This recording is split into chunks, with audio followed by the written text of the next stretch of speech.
Good afternoon. Okay, I have two items for all of you at the top. Today we released a report highlighting the historic small business boom under the Biden-Harris administration.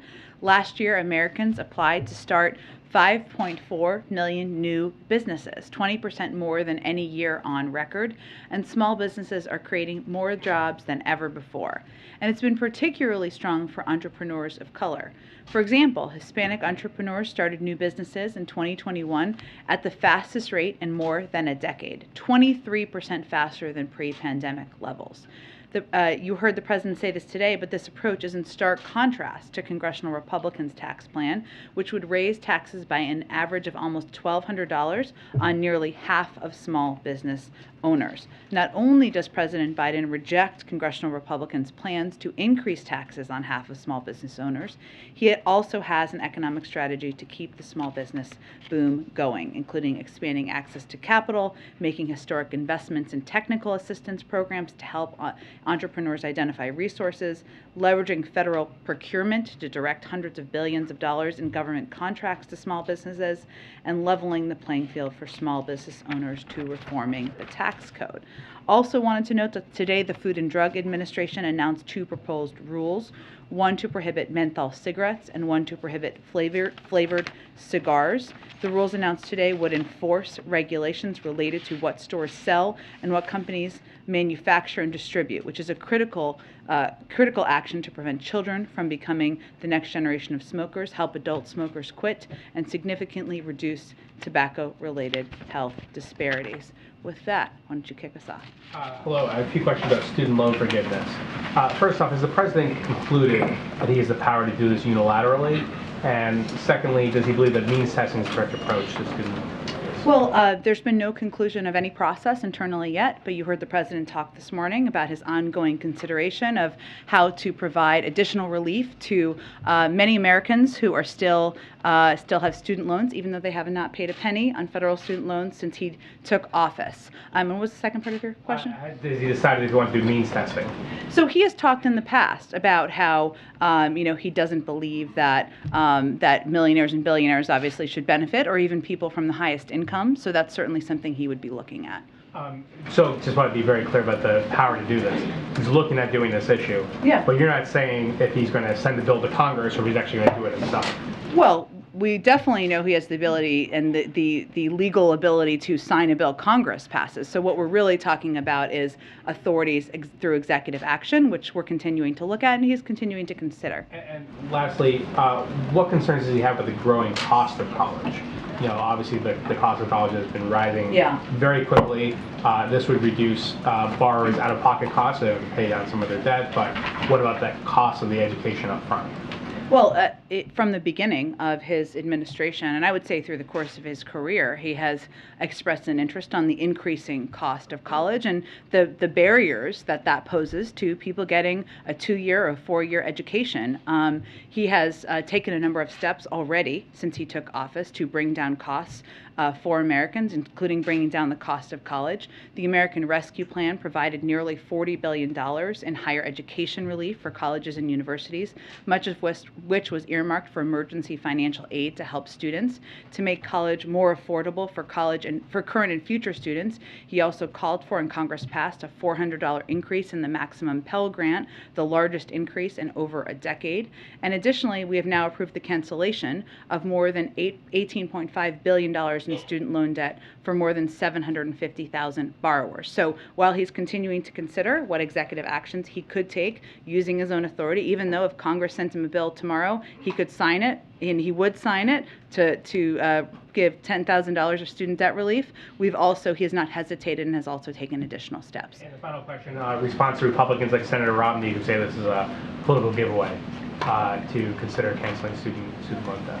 I would say, the president's view is that As the leader of the country, what he needs to do is continue to provide relief to people who need it most, to help people get some extra breathing room, and that includes getting people this consideration of getting people relief who have taken steps to further their education and maybe take steps to advance their family circumstances. Go ahead. Thanks. Switching gears to Title 42, the President said today that the administration would comply with whatever the courts decide. So just to be clear, there's not a plan to fight this decision? That would be a decision made by the Department of Justice, but they haven't even done a formal ruling that they're considering at this point in time. But there's the temporary, the TRO. So at this point, the administration doesn't have anything to announce in terms of... They verbally did the TRO. They have not done, I don't believe, a more formal written one that has been looked at or considered by the Department of Justice at this point in time. Does the President disagree with this ruling? Again, it's the Department of Justice to look at this. The President has talked about how the authority is given to the CDC to make a decision about when the conditions exist to lift Title 42. They made that decision, and he certainly supports that, and that's why we're preparing to lift it through the Department of Homeland Security and an interagency process. But if the CDC determined, like you just said, the order was no longer necessary, then it wouldn't make sense to not fight this, to let it just stand. Well, the Department of Justice would make that decision. There hasn't even been a formal issuing by the court. It's been a verbal report. They said they would need to look at that. They would make any announcement about any legal action. I just want to ask you, we just continue to hear these Democratic senators that were briefed this week. Corto Mazda was the latest. She was briefed by the administration and said that even though you've been saying there's this comprehensive plan to deal with the border after Title 42 is lifted, she has not seen a comprehensive plan. She said she did not hear a comprehensive plan on how they are going to address the surge or the resources needed to make sure we are addressing the drug trafficking across the border. So your response to her, and just big picture why Democrats aren't united on this? I can't speak for all Democrats. I can tell you that we share the frustration about how broken our immigration system is and how there need to be fixes at the border, whether that is smarter security funding or fixing the asylum processing system that's long been broken. And we would welcome the interest of any Democrat or Republican to work with us on that effort and talk about and work on moving forward the bill the President proposed on his first day in office. Secretary Mayorkas, who oversees this, of course, has been testifying. I think he's testifying to 4 committees, including the House Judiciary Committee today, and he laid out 6 pillars of our plan, including components that address exactly those specific pieces: how we would surge resources, personnel, transportation, medical support, how we're enhancing CBP processing, how we're administering consequences for unlawful entry, how we're bolstering the capacity of non-governmental organizations, what we're doing to target and disrupt the transnational criminal organizations, and how we're going to deter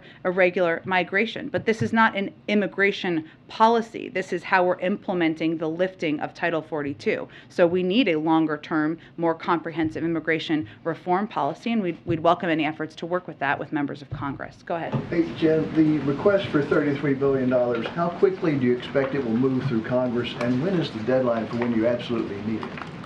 I'm not here to set new deadlines, but I can tell you that both needs are urgent. Well, I would say that need is urgent, as is the need for COVID funding is urgent.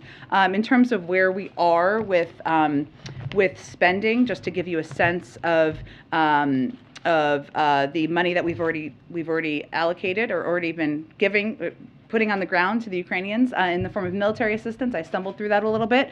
As you know, we had $3.5 billion in military security assistance. We have about $250 million of that left in drawdown. So obviously we will work to expedite that and provide that to the Ukrainians. But in order to continue to help assist them, help make sure they have the weapons they need, the artillery they need, the equipment they need, it is certainly urgent to move forward on this funding. And what is your view on why the economy shrunk 1.4% during the first quarter? So GDP, which is what that's a measure of, measures a couple of different components of economic data: consumption, investment, inventory, and exports. On a number of these data components, we had very positive signs in this same set of data, including consumption. Consumer spending was up by about 2.5%. On investment, business investment, residential investment, both up as well. And on exports, the number was down, but that is largely because because our economy is doing better than many economies around the world. So while we were purchasing a lot of goods from other countries, there wasn't the same capacity to purchase our goods. That is why that number was lower. And then on inventory, which is another piece of data that is measured, quarter 4 of last year had the largest inventory number of any quarter in history, in large part because as the supply chain problems were being fixed, thanks in large part to the president's efforts, businesses were able to get goods, and they made enormous purchases, largest numbers to stock their inventory of any quarter in history. And what this data is measuring is changes in growth from quarter to quarter. So because of that, even though this was the 5th largest inventory quarter in history, in comparison with the 4th quarter of last year, it showed a decrease, which led to the number. But what economists, many economists, Jason Furman has spoken to this and others, what they look at as measures of the strength of the economy and what they're monitoring closely from quarter to quarter as important indicators are consumer spending, business investment, residential investment. All of these increased at strong rates in the first quarter, and as did the overall demand, and are good signs for the strength of the economy. And lastly, to what extent are you looking at cutting tariffs on Chinese goods as a way to ease inflation? Well, there's an ongoing review of that led by Ambassador Tai at USTR, and we are certainly continuing to look at where these tariffs put in place by the prior administration don't make sense. And one of the factors that we're looking at as a part of this review is certainly the impact on jobs and wages, and of course on inflation. But we're also looking at, and costs, of course, of goods, but we're also looking at where we have concerns about the economic policies and approaches of China. But I don't have anything to preview at this point in terms of how that review is going. Go ahead. Just one point of clarification.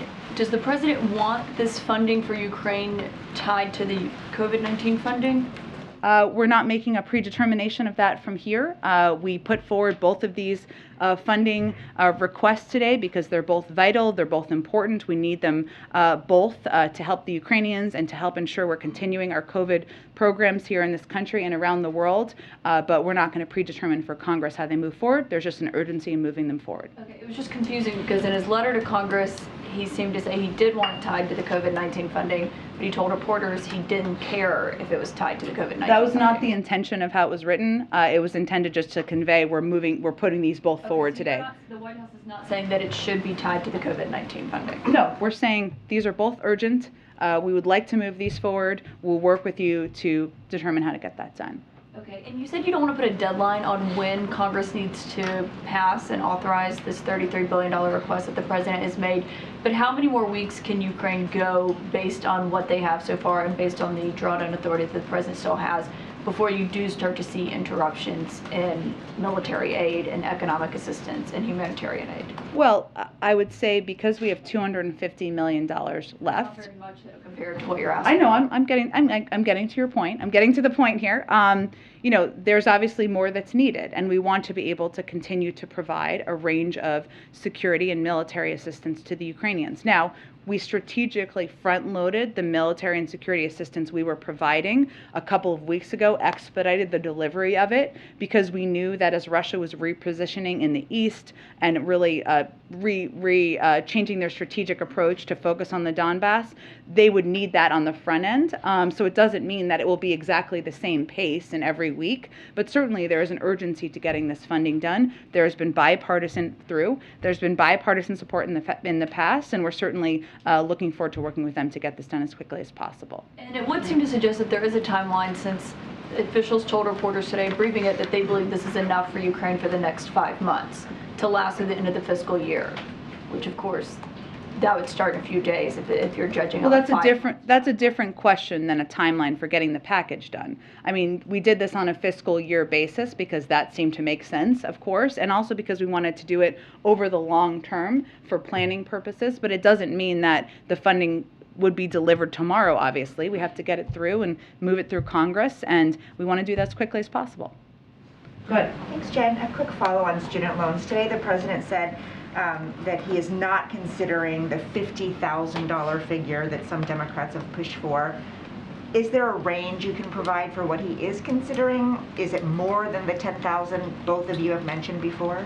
He has said that before, so today was not the first time he has said that about $50,000 in the past. I guess it's been a few months. I don't have a top range for you. I think he was just reacting to that size of the number. He said in the past, and I've reiterated, that he would be happy to sign a piece of legislation or a bill that came to his desk that canceled $10,000 in student loans. Could be more than that. We're looking at that, but I think $50,000 was just his indication of that size and his opposition to that. Got it, thanks. And then today, when he was talking about the supplemental budget, he said that NATO allies and EU partners are going to pay their fair share of the costs as well. How does he define fair share? I think he was trying to send the message, which has already been underway, that we are going to continue to give a range of, and a significant amount of military and security assistance, but other countries, we expect them to continue to step up as well, as this is going to be a sustained effort, a longer war, as we've talked about before. We're going to need other countries to continue to provide a range of assistance as well. And we are far and away, the United States is the largest provider of military, humanitarian, and economic assistance. And other countries have taken steps. I mean, Germany just announced this week, right, their plan or their intention, and they may have been delivered, to provide tanks, something they have never done before. A number of other countries have announced steps to provide a range of military assistance and weapons that they have never provided before. But it was more the president sending a message about the need for every country to remain committed to this sustained and long-term effort to support the Ukrainians. But he's not saying that they should be paying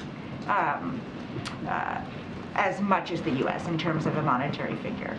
Every country is going to be able to provide different amounts and different types of assistance. So it's not prejudging that. It's just an ask and a reminder and a call to the world that we need to be in this for the long term, and we all need to continue to provide a range of assistance. And then one more on Paul Whelan. Yesterday I asked you about what his brother said. Today he himself issued a statement, and he is asking, why was I left behind? He mentioned he's pleased Trevor is home with his family, but he is asking, why hasn't more been done to secure my release? What is the administration's response to Paul Whelan? I would say that we will continue to do everything possible to bring Paul Whelan home. We are in regular touch with his family and his family members, and we don't outline in detail everything we are doing publicly, because our objective is to return him home with his family. The president is focused on that, and we would say to him, we are going to continue to do everything possible to bring you home. Can you say whether there has been any progress made in the past 2-3 months on their cases, on Whelan and Brittany Griner? It wouldn't be constructive to outline or detail any specifics from here, because our objective is to be successful, and talking about these cases publicly and getting into specifics often isn't constructive toward that goal. Thank you. Jen, thank you. I want to start by asking you a few questions about Ukraine. The UN Secretary General met with President Putin. He's meeting with President Zelensky. He's trying to strike a deal to get those who are in the steel plant out. The Ukrainian officials were very skeptical of these talks heading into this week. Does the administration feel as though there's been any progress that has come out of his talks with Putin and Zelensky? Look, I would say that it's not for us to make a judgment from here. We are here to support the efforts of the Ukrainians and the Ukrainian leaders to pursue diplomatic talks and diplomatic engagements should they see that as constructive. We have not seen evidence that President Putin or the Russians have taken steps, whether it is allowing for humanitarian convoys to move forward, humanitarian assistance, creating corridors, that would give an indication of that. But our objective is continue to implement the strategy that we laid out from early in this conflict, which is to provide the type of security and military assistance to help the Ukrainians fight and win on the battlefield. They obviously did that in Kyiv and pushing back the Russians, to give them economic and humanitarian assistance to strengthen their hand in diplomatic talks. Against the backdrop of the president's announcement today and request for this $33 billion aid package, can you say, is it the policy goal of the United States for Ukraine to defeat Russia? Well, look, it depends on how we're not going to define that from here. That's for the Ukraine. Well, that's for the Ukrainians to define. What we are going to do from here is to continue to provide them with a range of security and military assistance, as is evidenced by the package that the president proposed and put forward to Capitol Hill today, to strengthen their hand on the negotiating table and ensure that they have the support and backing of the United States and the world. Just to be clear, and I understand what you're saying, it's for the Ukrainians to define, but does the United States think that success has to include Russians leaving all of the new portions of Ukraine that they've currently invaded?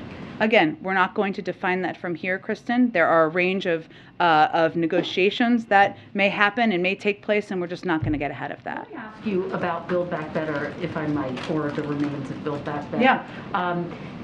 Given that you are pushing for this new aid, given that you are pushing for pandemic aid as well, where does that fall right now on the agenda? Is there urgency to get those priorities passed as well? Absolutely. I mean, here's the thing about Congress and governing. You can and you are able to do more than one thing at one time, right? Just even look at the committees of jurisdiction in Congress. The committees that are considering and looking at some of the military assistance and security packages may not be the same that are considering and writing pieces of legislation on a reconciliation package. There is a great deal of interest and passion on Capitol Hill among Democrats in moving forward on the president's agenda and the president's proposal to lower the cost of prescription drugs, to lower the cost of child care, of health care, of elder care.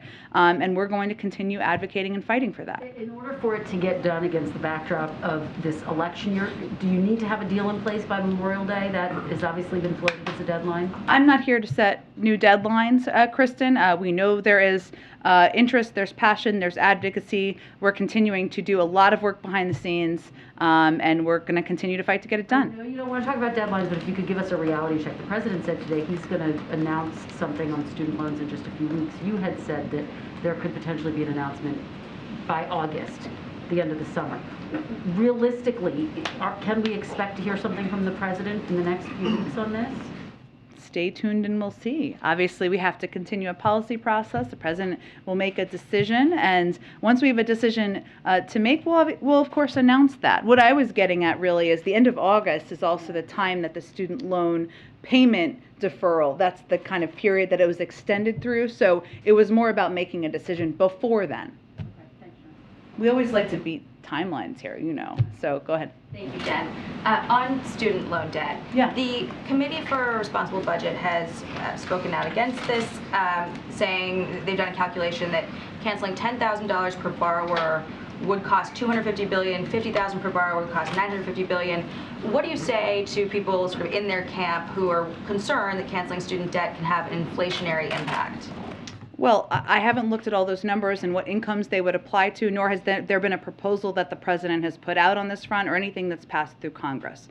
But what I would say, broadly speaking, is that when you look at the choices that need to be made, the president is looking at the impact of student loans, something that many people in this country, millions of Americans, undertook to get a better education, to make sure they were advancing their own knowledge, to maybe help their family have a better life. That finding ways to provide relief to students, to make sure that these working families are getting relief is more important than tax cuts to millionaires, billionaires, and corporations. And we can make choices about where we invest and where we think we can make the tax system more fair. But there isn't even a bill that's moved through Congress, nor have we put a proposal together. So those numbers aren't based on any reality at this moment. Broadly speaking, is there any concern that, given this narrative, that it could have an inflationary impact that's coming from critics of this administration who are looking at the economy, looking at inflation, and having problems with where it stands? Is there concern that, canceling student debt could make it hard for the Joe Manchins of Congress to sign on to bills that would, pass elements of Build Back Better that you guys are still trying to get through, which he said he won't do because of inflation? Well, I'm not going to speak, obviously, for Senator Manchin. I haven't heard him make that point in the past either. What I would say is that the way that inflation impacts people across the country is costs, right? Costs to their bank accounts, costs to their budgets. And what we're talking about here is how to provide people with relief. how we can provide them with relief or consider providing them with relief so that they have more money to spend on things in their lives. And providing student loan relief is exactly that. And the president has taken a range of steps to address and lower costs for people.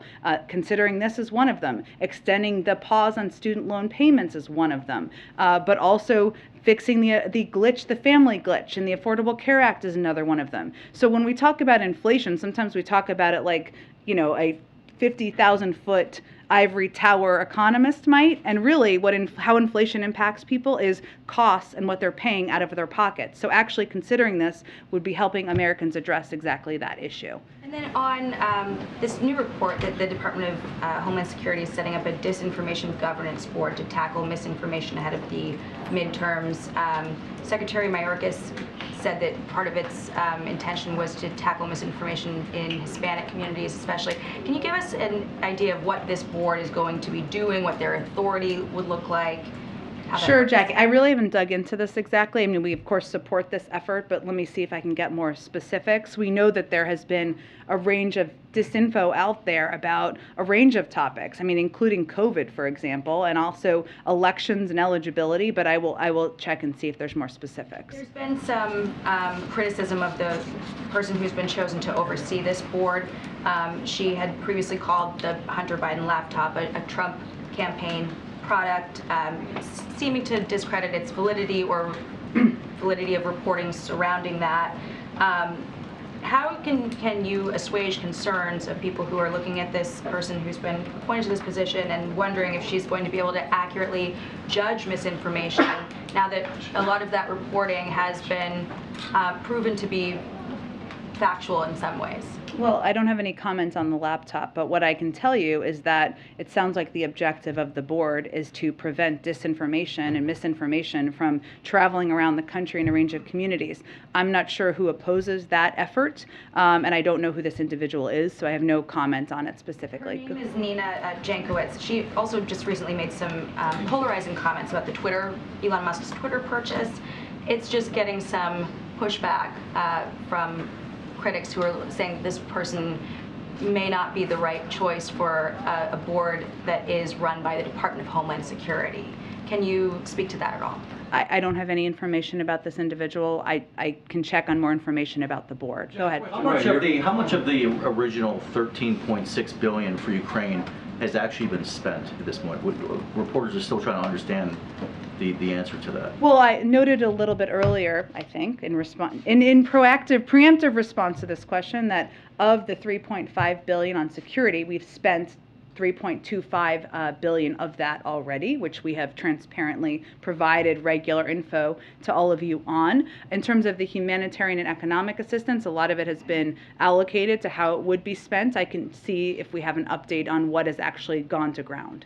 Okay, and secondly, on the menthol ban, some black community activists, the ACLU, members of the CBC have raised concerns that it could push more of the illicit market, which would lead to racially profiling black smokers. Can this administration assure that won't happen? Absolutely, because this rule would go after manufacturers and people who sell, not individuals who smoke menthol cigarettes, and it would save lives. I'd also note that the NAACP put out a statement saying for decades the tobacco industry has been targeting African Americans and have contributed to the skyrocketing rates of heart disease, stroke, and cancer across our community. The tobacco industry is on a narrow quest for profit, and they have been killing us along the way. The NAACP has been calling for a ban on menthol cigarettes and flavored e-cigarettes for years now, and we applaud the FDA's plan. But what we're talking about here is these rules are estimated that eliminating menthol in tobacco products could prevent up to 654,000 deaths over the next 40 years and up to 238,000 deaths among African Americans. But this is not about going after individuals smoking menthol cigarettes. This is about manufacturers and people who are selling them. Why does President Biden believe pro-life taxpayers, Catholics among them, should fund Title 10 clinics that advise women on how to get an abortion? You go down the road, you get these people 5 and 6 questions. I get one. I think if you could sit here and be respectful of your colleagues here, that might work better. Go ahead. Sir, I think he's the next question. Go ahead. Title 10 clinics that advise women how to get an abortion. On the EMLA meeting, your statement laid out a bunch of domestic issues that would be discussed and regional issues. Yeah.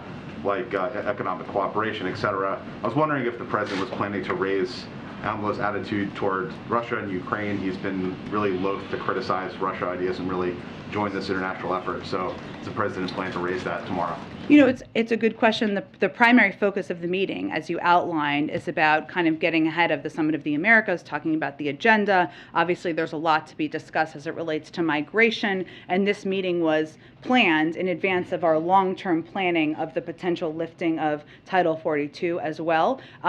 It is often on the president's mind, as you know, Russia and Ukraine and the conflict. So while it may not be on the preemptive agenda, we will have a more comprehensive readout once the meeting is concluded. The GDP report, I'm just wondering if the contraction has the White House rethinking its support for the Fed's plan to raise interest rates. We continue to support the intention or stated intention of the independent Federal Reserve to recalibrate, and we support that effort. I noted a lot of the different data measurements here because I think it's important to note that the inventory piece was not unexpected. I mean, we actually spoke to it a couple of days ago as well, given the record inventory numbers from the fourth quarter of last year and the fact that it measures the comparison and the change of growth from quarter to quarter. And then lastly, this happened while you came out here, so you might not have heard about it, but Senator Manchin said at a hearing that he thinks the electric vehicle tax credit quote makes no sense. And I'm wondering what your reaction to that is and whether you think that further complicates skinny reconciliation bill getting through. I would say that Senator Manchin remains a friend of the president's and someone we will continue to work with and look forward to continuing engagements with. Go ahead. Question, why does President Biden believe pro-life taxpayers, Catholics among them, should fund Title 10 clinics that advise women how to get abortion? Economic and humanitarian assistance aid amount. I'm wondering, the military aid, it seems like the president said his quote basically run out. The the humanitarian and economic aid, if it has not yet run out, could those funds be diverted first from the White House to additional security and military assistance? Is that something that you all can do? Is it something that you are considering? I don't believe, it's a good question, I don't believe that's under consideration, in large part because the humanitarian and economic assistance is vital. Think about the number of the millions of refugees, the millions of people who have become homeless as a result of this, or no longer in their homes as a result of this war. And there are a range of economic needs that President Zelensky has spoken about himself about that will be needed over the coming months. So that's why there are multiple buckets, and that will continue to be the case. I'm not aware of any consideration of reallocation of funds. Then the other question I was going to ask is, in terms of having the $250 million in military assistance that remains, could you all essentially spend money on the front side in the coming weeks if Congress is unable to pass something, recoup it from the supplemental later? And if you do that, is there a limit to how much money you can spend that way up front? Just so I understand, I may have to ask OMB this question. Can we kind of get a line of credit of sorts? Correct, exactly. Okay, to kind of purchase or things along those lines. Let me check and see with our budgetary experts. No one knows more than how this works than Shalonda Young, so I will check with her and get back to you. Last question I was going to ask is it the administration's policy to continue to provide essentially an unlimited amount of money to Ukraine? I mean, is there a top line budget, and is the thinking that the administration will continue to support Ukraine for as long as it needs, for how much money it needs? Well, I think we did this 5-month request because we wanted to be able to do longer-term planning and work with the Ukrainians, our European partners. This is not all for Ukraine. It's also for some of our Eastern European partners and others to help support them during this time as well. But I'm not going to get ahead of where we will be in 3 months, 4 months, 5 months. Our objective is continue to support the Ukrainians, but I'm not going to get ahead of where we are at this point in time. I can note, and I know this goes to Alex's earlier question, I mean, a little bit in terms of the other components, and I can see if there's more of a specific of what's been spent down.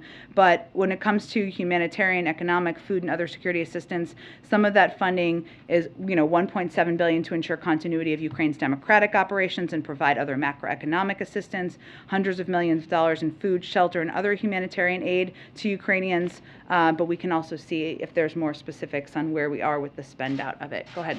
Yeah, revisiting student loan debt and that issue. why isn't President Biden willing to go as high as $50,000? That's the figure that Majority Leader Chuck Schumer has pointed to. That's the figure that a lot of progressive Democrats have pointed to. So what about that number gives the president concern? The president himself has spoken to this in the past, so I'd really point you to his own words on this front. But remind me what he said. I'm happy to get them to you after the briefing. But what I can tell you is that the president has said many times that he would be happy to sign a bill that would provide $10,000 in relief to individuals who have student loans, and Congress could send him that. That hasn't happened yet. That could be the first focus of Congress as an example, and he's continuing to consider what he has the executive authority to do with his own powers. So I'm just not going to get ahead of that consideration process.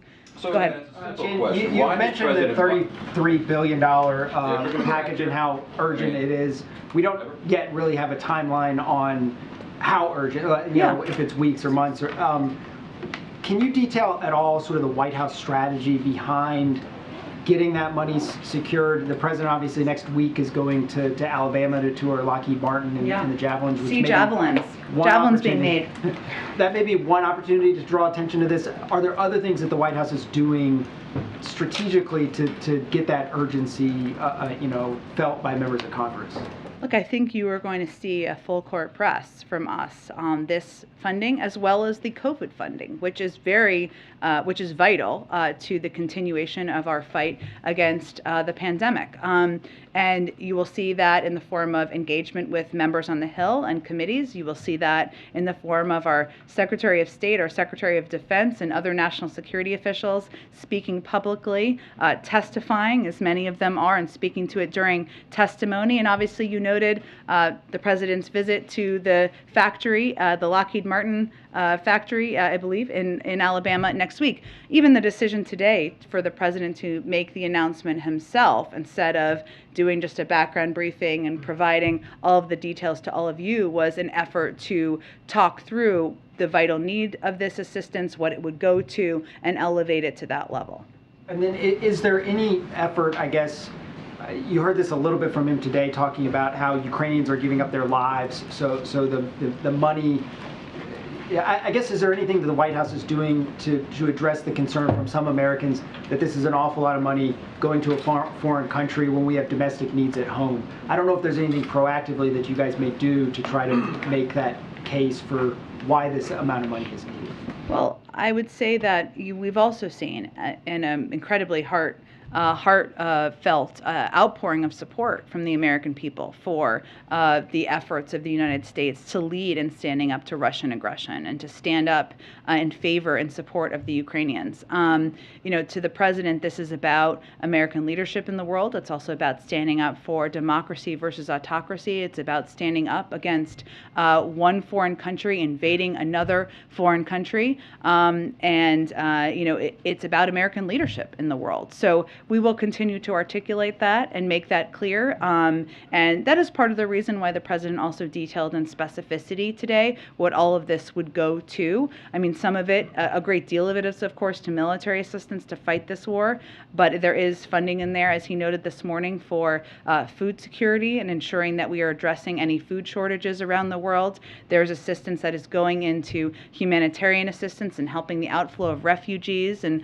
so it was important to him personally to lay out the specifics in his remarks this morning. So again, a really simple question. Yes, thanks, Jen. Looking ahead to the president. One question. You give these people 6 questions in the front row. Looking ahead to the president's trip to Japan that was announced last night, I'm wondering if you can talk about, in the Quad Summit, wondering if you can talk about how the president will raise sort of a unified response to Russia with India at the table, and then also sort of the China-Taiwan issue. Well, on the first part, on Russia, I would say first we've had a number of engagements, as you know, with leaders in India about our approach to supporting the Ukrainians in this war, whether that is sanctions and the enormous sanctions package we've put in place, or of course the assistance we've provided. We will convey the same sentiment in this meeting. Now, this meeting is several weeks away, so a lot can certainly happen. And as you know, other members of the Quad have also been vital partners and vital, supporters of the Ukrainians' effort to fight the war, including Japan. I mean, Japan, just as an example, has not only provided a range of assistance, but they've also agreed to divert some of the LNG resources to help Europe. So there's a number of steps they have also taken that will be a part of the discussion. And certainly the President will provide an update on what we're doing and where things stand at that point in time. We're just not quite there on previewing the agenda yet. Obviously, the President's position on Taiwan has not changed. He will certainly restate it during this meeting, but I'm sure we'll have more to preview as we get closer to the trip. Taiwan? How will that be raised as well? Again, as we get closer to the trip, there's not a change in our policy. Obviously, the President's policy is based on the Taiwan Relations Act. That will continue, and as we get closer to the trip, I'm sure we'll have more to preview. Go ahead. Thanks, Jen. One question on Moldova, one on COVID. Do you have any update, any insight on the explosions in Transnistria earlier in the week? Yeah. And if the Russians were to open a new front in Moldovan territory, would that trigger any new consequences for Russia? On the first part, I just don't have a new confirmation or new details to read out from here. We're still continuing to look at the explosions from earlier this week. I'm just not going to get ahead of a hypothetical at this point in time in terms of what consequences there would be. Yesterday you were talking about how there's great access to Paxlovid in the country. You're trying to get the word out on its effectiveness. One of the main issues with Paxlovid is that an individual who's eligible has to test positive, and then they have to race to get it within 3 days, even though they're quarantining. Is there any conversation within the administration to change that for an eligible individual to be able to get it preemptively? I think that would be a decision likely made by our health and medical experts, so I just don't have anything to preview at this point in time. It requires a prescription, right? But there are a range of ways to have those conversations with your doctor, so I'm not sure it always involves a race to the doctor's office, but different doctors can have virtual appointments and other means of getting prescriptions. It's about consulting to ensure you're eligible. Question? Thank you, Jen. So I have a question on Ukraine and then a follow-up on my colleague's question. Zelensky's top advisor tweeted today that Ukraine should decide whether to strike Russian military facilities. I know you've spoken to, on this before, but you're trying to avoid a hypothetical situation. But this seems like it's getting closer towards a non-hypothetical situation. Can you at least outline? I appreciated that. Okay, go ahead. Whether the administration believes that this is escalatory or could be constructive. Well, you know, one, I think it's important to take a step back and remember what we're talking about here. I mean, it is Russia that started this war, invaded Ukraine and violated Ukraine's sovereignty and territorial integrity. It's Russian forces that have committed war crimes and horrifying atrocities, and it's Russia that continues to attack Ukrainian targets in Ukraine every day. So even if we are, dare I say, getting into a hypothetical, what we're talking about here is not any intention of Ukraine invading Russia and trying to take Russian territory, going after Russian civilians, going after Russians' hospitals. We're talking about consideration of military targets. It's something very different, so I just think that's important context for everybody to consider. Still on Ukraine, there's no formal announcement as of right now about Jakarta inviting Zelensky to the G20, but our sources suggest that they are indeed inviting both Zelensky as well as Putin. So under those circumstances, would the president consider attending? I know it's still 6 months away, but under those circumstances, if it remains the same. Well, we certainly welcomed reports about Ukraine's invitation. Obviously, we can't confirm that on behalf of Indonesia, who is hosting, and the president has been clear about his view this shouldn't be business as usual and that Russia should not be a part of this. But again, it's 6 months away. We don't even have confirmation of these reports, so I'm certainly not going to get into a hypothetical in this case. To follow up on the issue about Americans being concerned about the amount of money being sent out to Ukraine, one of the things that the president outlined today in his speech was not just humanitarian assistance, but also allow pensions and social support to be paid to the Ukrainian people. So what would you say to the American public who says, okay, it's one thing to help Ukrainian refugees with food and shelter, but why should we be paying for their pensions? Well, look, I would say that we have provided a range of economic assistance because we know that there are economy has been devastated, not of their doing, because they were invaded by a foreign country. And they're going, let me finish.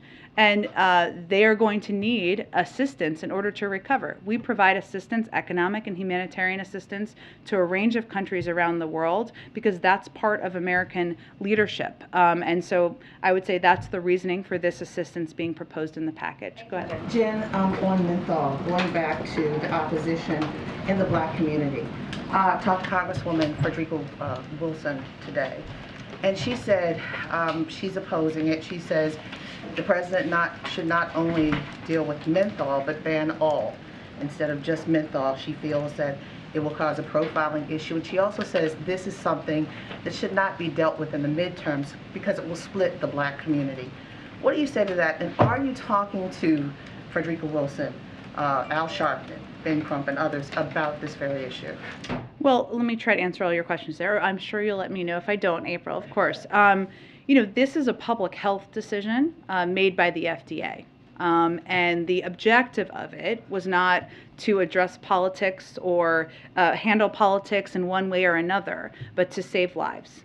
And the studies estimate that with menthol cigarettes, if they're no longer available, it could prevent over 650,000 deaths, including 238,000 African Americans. There are also high rates of use by children and young adults. Menthol also increases the appeal of cigarettes, makes them easier to use, especially for kids. And what we have seen, as you know, is decades of targeted marketing activities at the African American community to promote further purchasing and in many ways, and for many, addiction to these cigarettes. So this is not, but what I think is important for everybody to know and understand, including opponents, is this is not targeting individuals. This is not to give anybody license to arrest somebody who is smoking a cigarette, a menthol cigarette. This is going after the manufacturers of this. It is going after those who are selling, because we have seen decades of marketing targeted activities at exactly these communities. With that said, as you say, decades, I mean, there's been efforts to stop the targeting through billboards in urban communities in the 90s and on and on. This is decades old. But why now? You know, there's been progression, but why now instead of other issues? Well, I think, again, this is a public health decision that went through a public health process. It wasn't made through a political prism or made, for any other reason than the lives that it could save. Go ahead. Thank you, Jen. At least 7 sailors have died by suicide since the USS George Washington began undergoing a shipyard overhaul. There have been 3 just within the last month. The Navy today confirmed 3 from prior years. Is the president aware of these suicides? Does he have any response to them? And is the military doing enough to make sure that it is promoting the mental well-being of our service members? Well, certainly the president is regularly briefed and is aware, and the service of men and women and the stress and the pressure on them is something that is on his mind, including making sure we have the right mental health care, the right treatments for any individual who may be suffering from depression or anything that might lead to suicide. In terms of an assessment of what the steps they are taking or what they're doing, I'd really point you to the Department of Defense, who would be better versed to speak to the specifics. And then to follow up on a question from yesterday about Ukraine and tariffs, the president could today, if he wanted to, by executive action, undo these Trump-era tariffs on steel imports from Ukraine. Is there any reason why he wouldn't do that? Does it have anything to do with pushback from unions? There's an ongoing consideration and process of reviewing a range of steps we can take to provide relief to the Ukrainians, a review of tariffs, but there's a range of factors, and I just don't have anything to preview in that process at this point in time. That is something that he is considering. There's a range of options on the table. Go ahead in the back. Thanks, Jen. I wanted to ask, the House is out next week, and usually that would be where an appropriations bill would start. Given that the president is saying that COVID funding is so urgent in addition to the Ukraine proposal, how do you see this playing out legislatively in the quick that you need it to do?